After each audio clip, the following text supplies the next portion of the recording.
Hello friend. তো স্যাটারডেতে আমরা দুজনে একটু বেরিয়ে গেলাম শপিং করার জন্য, কারণ স্যাটারডে সানডে হলে একটু টাইম হয় শপিং করার জন্য। তো আমরা যাচ্ছি কাঁচরাপাড়া। তো কাঁচরাপাড়ায় গিয়ে শপিং করব, যেহেতু সামনে পয়লা বৈশাখ, তো আরও টুকটাক কিছু নিজস্ব শপিং করা আছে, তার জন্য আমরা বেরিয়ে পড়লাম। চলে এসেছি কাঁচরাপাড়া, এখন যাচ্ছি। আর কাঁচরাপাড়াতে অল টাইম ভিড় থাকে, তার মধ্যে স্যাটারডে ছিল আরোই ভিড় ছিল। তো ওয়েদারটাও বেশ সুন্দর, বেশ ভালো লাগছিল, মেঘমেঘ করেছিল। জানি না বৃষ্টি হবে কিনা, কতদূর শপিং করতে পারবো সেটাও বুঝতে পারছি না, কিন্তু তাও যাই, দেখা যাক কী কী করি। পরে ভিডিওতে তোমাদের শপিংটা দেখাবো যে কী কী করেছি।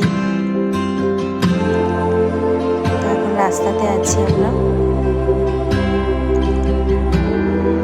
তো এখন চলে এসেছি কাঁচরাপাড়াতে, পুরো বাজারের কাছে, একদম কাঁচরাপাড়া বাজারের কাছে গান্ধী মোড়ে। তো দেখো কতটাই ভিড়, যেহেতু পয়লা বৈশাখ তাই এত ভিড় ছিল কাঁচরাপাড়ায়।